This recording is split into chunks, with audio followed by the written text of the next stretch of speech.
Nah, kali ini agak bias nih. Gua kan soalnya udah menonton puluhan kali film ini. Jadi gua hanya mendengarkan lu aja. Kita di sini berdiskusi. Kalau gua ngomong pencari apa tadi ya? Enggak lah ya, pencari iblis itulah apalah namanya ya. Itu adalah film paling jelek yang gue tonton di tahun ini. Oke. Kalau Kakak Bos ini adalah film paling mengecewakan di tahun ini. Mengecewakan ya. Mengecewakan. Berarti gitu ya. Berarti ada ekspektasi di sana. Ada ekspektasi di gitu sana. Kan. Kalau jelek kan dari awal gue juga udah tahu. Iya. Kalau misalnya film yang sebelum video ini ya.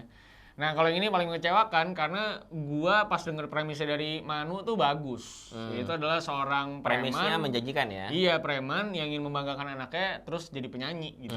Jadi mau jadi penyanyi. Dan ini keluar dari salah satu rumah produksi yang gue cukup salut selama beberapa film ke belakang. Iya, Itu adalah Imaginary, tempat di mana Manu bekerja, Kot bersama Ko Ernest. Di mana itu juga rumah produksi gue. Anjing.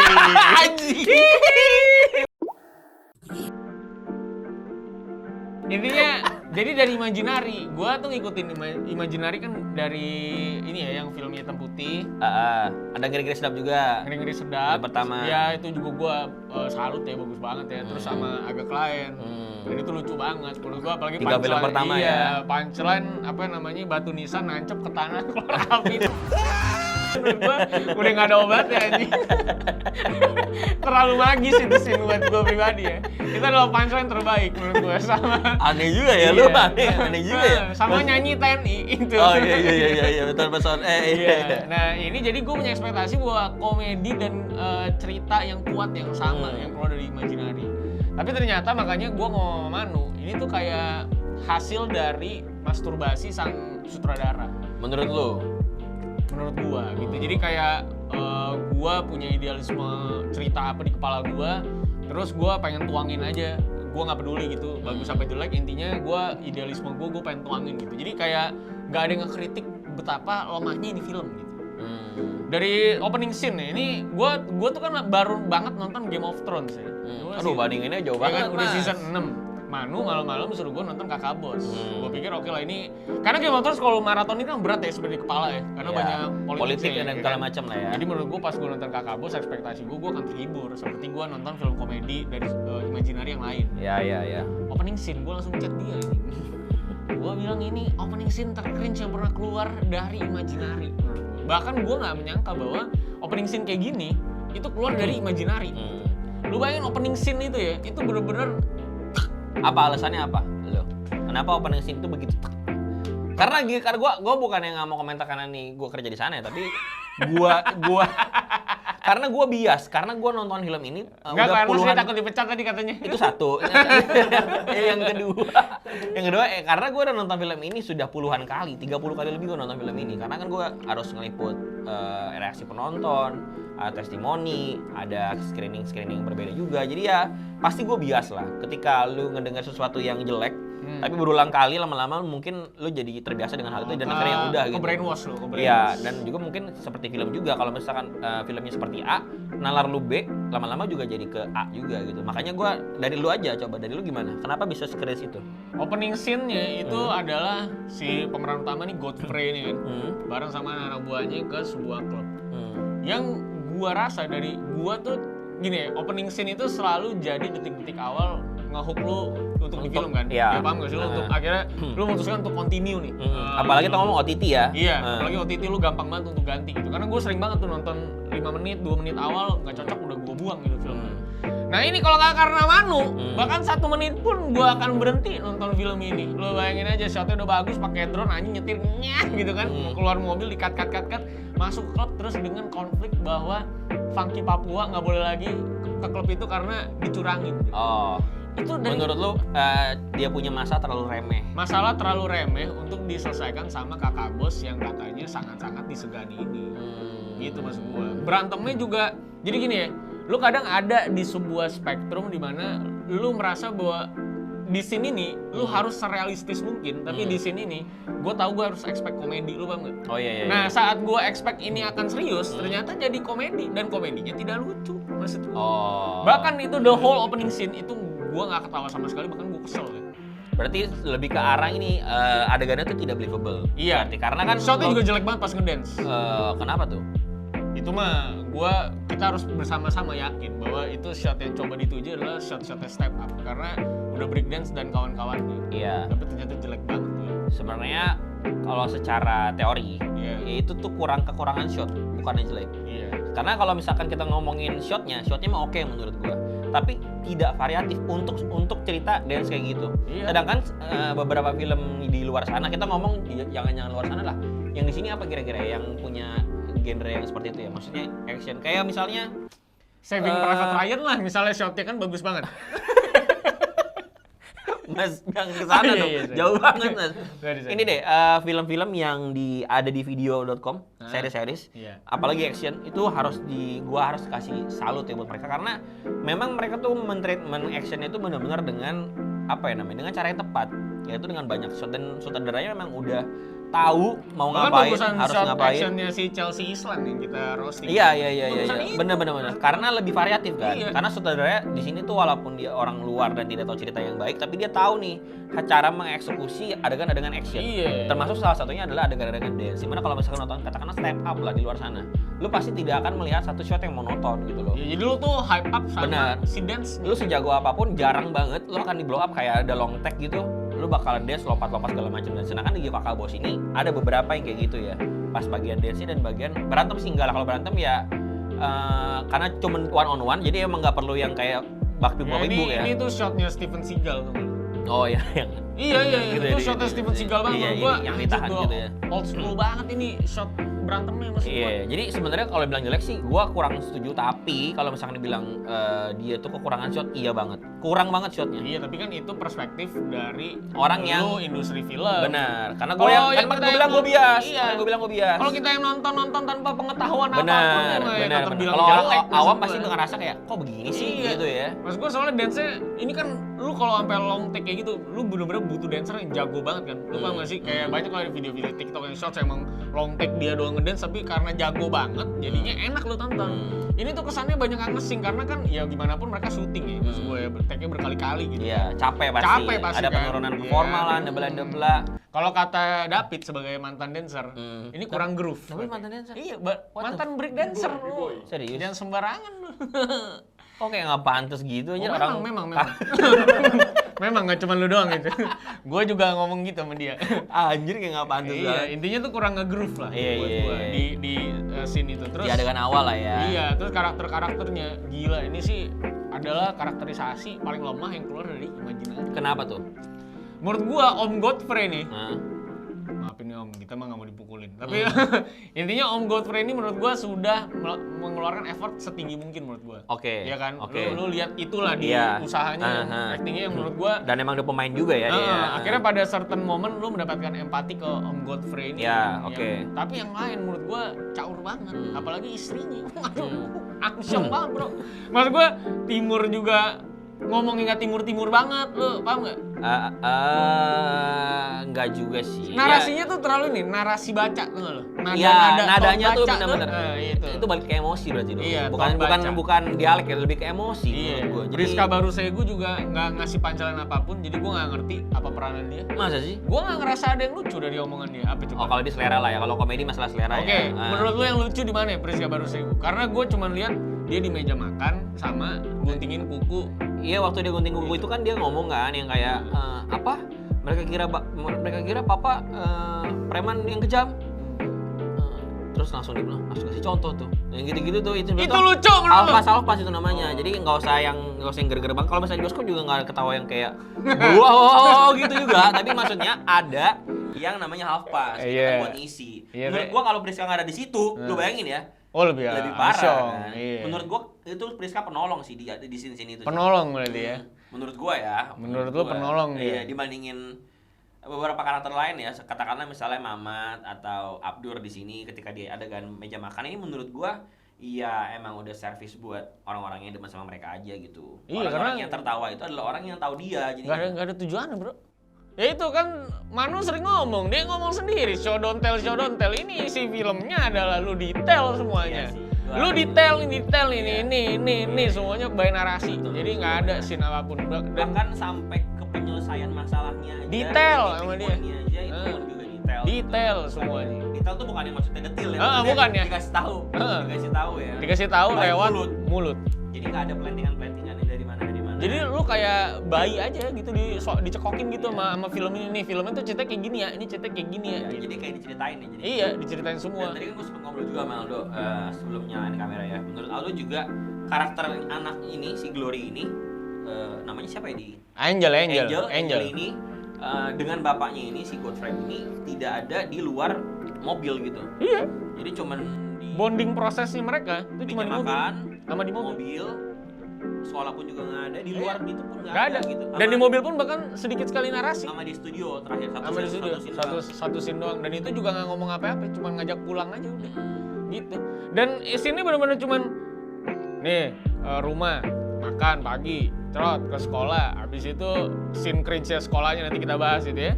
Habis itu kita ke studionya si Ali kan ya, ke Ernest tuh ya. Habis itu kita ke gymnya mereka, gymnya dia. Siapa sih sebenarnya? Alan. Habis itu ke gymnya. Udah bolak-balik situ. Tanpa ada progres sedikit pun lu bayangin. Jadi kita nggak tahu tiba-tiba dia udah mau bikin lagunya apa, baru ketahuan lagunya di ending lagunya. Ya kan? Lu nggak tahu kan lagunya apa, tiba-tiba Noella nyanyi kan, sama pas dia disuruh syuting kan. Sebenarnya Ya kan katanya single terbaru kan ceritanya. Ternyata kan bukan remake, bukan apa. Ternyata emang lagu yang udah ada. Dan ternyata itu plantingan supaya bisa Noella yang nyanyi, lo paham nggak? Indonesian Idol gitu maksud gua. Iya itu kan lagu Indonesian Idol, Well. Glenn Panjul. Wah gila nih gua kasih nyanyi nih Yung ya. Itu yang dibikin Glenn, itu bayar ke Glenn geblek. Iya tapi maksud gue itu lagu Indonesian Idol. Bukan, itu lagu Glenn yang dikasih ke Indonesian Idol. Iya maksud gua kan itu lagunya Indonesian Idol. Lagu Indonesian Idol itu adalah hari ini kami akan membawa. Kalau yang ini hari ini adalah, ini beda lagu. Itu lagu kebangsaan Indonesian Idol juga kan? Kok kebangsaan Indonesian Idol? Masuk gua yang sering lagu dinyanyiin. ini cuman dibawain sama Joy sama Delon di Indonesian Idol 1. Oh yang pertama. Gak ada lagi abis itu. Oh baru si Noella yang ini. Jadi si Glenn itu ngeliat nih si Delon sama si Joy ini bagus. Gua nggak tahu ya dia disuruh bikin lagu ini atau memang dia kayak ada ketergerak. Gue bikinnya deh lagu ini buat kalian berdua. Ya lu nggak usah sosok jadi Glenn. Kenapa? Lu asumsiin. Gue bikinin lagu ini kalian berdua. Enggak, maksudnya ini bukan Indonesian Idol. Oh ini si Glenn. Ini Glenn memang pure ini lagunya Glenn rahasia pun punya dia gitu. Oh berarti dikasih ke Idol. Iya. Buat jadi lagu final doang buat finalnya. Lagu selebrasinya Joy sama Delon. Iya, setelah itu nggak ada lagi, nggak dipakai lagi. Nah itu lumayan mahal kalau misalkan pasti Glenn, ya makanya gue bilang tuh lagunya baru selesai di ending, terus gue ngerasa bahwa progresnya nggak ada nih karakternya juga lah. Kalau misalkan kita ngomong lagunya ada di ending, sebenarnya udah ditis dengan melodi kalau lu inget ada tuh di situ. Iya gue sih nggak ingat. Nah lu aja ketukaran ngomong hari ini sama yang hari ini. Iya memang bego juga.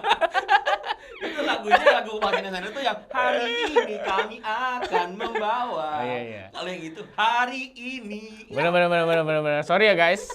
Nah intinya mah Kakak Bos ini juga tidak semenakutkan yang ada di film. Iya. Kan ada narasi-narasi di mana Kakak Bos ini paling tidak bisa terima kata tidak bisa. Iya. Tapi lu tidak pernah tahu kalau dia ngomong tidak bisa apa. Terus jadi kan penjelasan salah gue tadi nggak ada. Nggak anjing. Nggak, tapi ya bener juga kata lu tadi yang lu bilang bahwa dia tuh kan nggak bisa dengar kata-kata tidak bisa. Iya. Tapi kita tuh nggak pernah melihat konsekuensi apa yang diterima dari orang yang ngomong ke dia tidak bisa doang. Gitu. Harusnya menurut gua ya ini masukan buat Om Ari kritik. Harusnya flashback yang diceritain sama mamanya. Ini masukan buat orang yang lu taruh di atas piano. Iya, yang paling gue gini-gini. Ini buat Om Ari, kalau menurut gua masukan dari gua adalah flashback yang diceritain sama mamanya Angel ke Angel pada malam-malam hari itu harusnya jadi opening scene menurut gua. Kenapa gitu? Karena jadi lu tahu seberapa ganasnya Kakak Bos sebelum dia punya anak.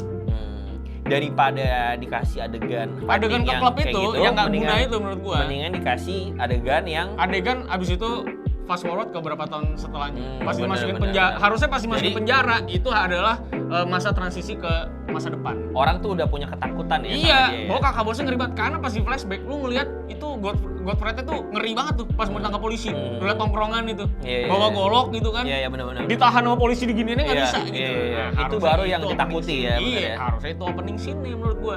Jadi seberapa ngerinya orang-orang timur sama Kakak Bos itu benar-benar kegambar di opening scene.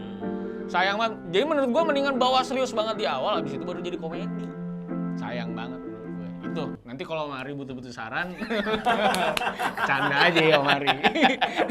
Canda aja, kayaknya sesama manusia, ya kan? Adit, manusia kan tempatnya dosa, boy. Bener. Kita manusia bukan nabi, boy. Iya kan? Bukan nabi, boy. Ya, tapi kan balik lagi ini adalah masukan aja ya. Ini mau Masukan masuk, aja. ini apa ngomongnya? Takut sama Mari. Semacam ya, ini kritik lah ya. Kritik lah buat Mari. Mana maksud gua, semoga di kedepannya Iya. lebih oke. Karena gue yakin pasti akan ada film-film berikutnya lah ya. Dia Iya. karya dari Ari Kriting lah harusnya. Karena itu shots-shots yang coba disyutingin di TikTok tuh juga menurut gua terlalu memaksakan gitu loh. Kayak tadi kan argumen itu adalah tanahnya nggak seberapa gede untuk. Iya, orang kayak cuman tanah kosong dikit, tanah perumahan. Terus kan dia udah damai sama yang syuting, kenapa yang syuting tetap upload? Kalau dia tetap upload harus dipukulin sama si Godfrey, orang udah ngerusak anaknya, maksud gue, ya kan? Bener-bener. Plantingan Angel sama cowok ini nih juga nggak jelas endingnya apa, mau jadi pacar kah? Tujuan karakternya apa kah? Ada planting-plantingan yang kayak nggak perlu ya. Kayak Iya. misalnya contohnya adalah di yang pertama itu ada, gue lupa karakternya siapa ya, yang dia datang terus bilang, Om Kakak Bos, Mas Kakak Bos itu. Yang di awal-awal banget tuh dia baru datang ke gymnya itu. Gue nggak ngerti tujuannya sebetulnya apa. Nggak ada. Cuma buat nunjukin kayak dia tuh sebenarnya adalah perusahaan security yang memang legal gitu Iya, loh. nah tapi kerjaan resminya tuh nggak pernah dikasih lihat gitu. Kayak cuman sekali doang pas lagi nge-escort si siapa tuh yang cewek yang lagi acting Ida itu doang. Maksud gua harusnya tetap daily work-nya tetap ada gitu. Jadi lu believe sama karakternya. At least lu dapet lah gambaran kakak bos itu sehari-hari itu sebenarnya ngapain. Karena ini tidak ngapa-ngapain gitu. Coba lu bayangin yang klien pertama itu gunanya apa coba? Apa coba? Iya ada sih. Gak ada kan? Apa sih maksud gua? Nggak ada tujuannya. Iya kan? Kalau gue ngerasa plantingan itu cuman bahwa mereka tuh ini perusahaan security ini mengikuti hukum banget, makanya disuruh somasi dulu, akhirnya suruh ke pengacara dulu baru mau. Iya, buat tunjukin itu doang. Buat tunjukin itu doang, dan itu Gue gak ada tadi gunanya. mikir tuh karakternya si Kiki Naren namanya. Gue pikir dia akan jadi karakter antagonis di akhir. Ternyata tidak. Itu enggak ya, sayang Iya. banget ya. Maksudnya gue Gua sayang aja gitu. Sayang banget. Plantingan yang sia-sia dan cuma buat ngejelasin doang. Ya, ya gitu lah ya. Intinya sih 2 jam terlalu lama untuk cerita yang progresnya cuma ditaruh di ending menurut gue. Bahkan tapi endingnya lu happy lah ya. Maksudnya lu puas dengan endingnya ya. Puas, karena itu pesan buat anakku juga bahwa apapun yang ayahmu lakukan ini ya untuk keluarganya. Karena film ini sebetulnya memang akan relate ketika lu udah punya anak atau lu memang dekat sama orang tua lu gitu. Iya, cuman kalau cuma mau menyampaikan pesan itu, tidak perlu temanya timur pun banyak film yang kayak gitu pesannya. maksud Seperti gua. Ciu Kantang Boywo. Iya keren banget. Ciu Kantang Boywo. Iya kan? Maksud gue nggak perlu. Jadi ini apa ya? Ketimurannya berasanya memang akhirnya konfliknya jadi cuman stereotyping aja, perpremanan aja udah gitu doang. Nggak ada budaya. Kalau misalnya kita ngomongin ngeri-ngeri sedap, lu berasa semua all the culture itu apa benar-benar spill lah ada di meja, lu paham betul dengan Iya. seluruh budaya yang ada di sana. Apalagi di sini itu coba ngangkatnya adalah ketimurannya dengan ada orang timur yang merantau dan sukses ya. Iya. Ini cukup berbeda angle-nya, mungkin ini tidak sesuai sama yang orang-orang di Jakarta harapkan ya. Betul. Tapi Tapi kalau ya bisa rame ya hebat juga. Iya, iya, Ada iya, 800.000 penonton. Hmm. Ya. Tapi itu kritik dari gua, karena gua nontonnya di Netflix ya, jadi nggak di bioskop, nggak mungkin nggak kena hype ketawa yang lain Iya, atau iya, gimana. iya. Jadi gua nggak merasa ini lucu, karena Apalagi- gua sepanjang film gua cuma ketawa sama G doang. oh yang Boni. Iya, sama G Pamungkas itu. Ya, apalagi dengan adegan akhirnya yang kalau di spoilerin mohon maaf spoiler ya. Tapi adegan akhirnya itu adalah nyanyian yang bisa dibilang menggemparkan hati sih. Kalau misalkan nonton di bioskop tuh bener-bener kayak Ya, itu sedih itu. sedih banget gitu. Jadi ya harusnya sih kalau gua sih merasa kalau orang punya anak atau dia dekat sama orang tuanya harusnya akan terbayar di akhir sih. Ya tapi menurut gua semua film drama sih harus berending dengan cukup sedih lah menurut gua. Dan happy. Iya, sedih dan happy gitu. Jadi kalau itu destinasinya ya itu tercapai. Cuman untuk sampai 2 jam menurut gua terlalu lama aja sih. Harusnya 5 menit ya. Sekitar 3. Film pendek jatuhnya. Kamu kurang ajar sama Mari. Maaf. Ya. Tapi buat gua sih skornya mungkin bagi gua pribadi kayaknya 5 lah. Oh, 5-an lah. gua masih happy sih karena gua nonton ini. Karena Manu yang syuting ya. Karena gua orang dalam Heeh. jadi happy. Ya happy orang 800.000 penonton. Iya, tapi ya udahlah ya. Berapa Gua skornya, kasih Mas? 7 masih oke. Hah? 7. Kan lu 5, gua 7. Ya ini kalau bukan film dari Imaginary pasti dia udah ceng-cengin ya kan, kayak opening scene itu udah pasti habis itu sama dia ya kan. Jadi ya biarkan saja dia lagi mengamalkan pekerjaannya, it's okay ya kan kan. tahu ya PPN kan katanya mau naik. Mau naik, Iya, betul, jadi ya.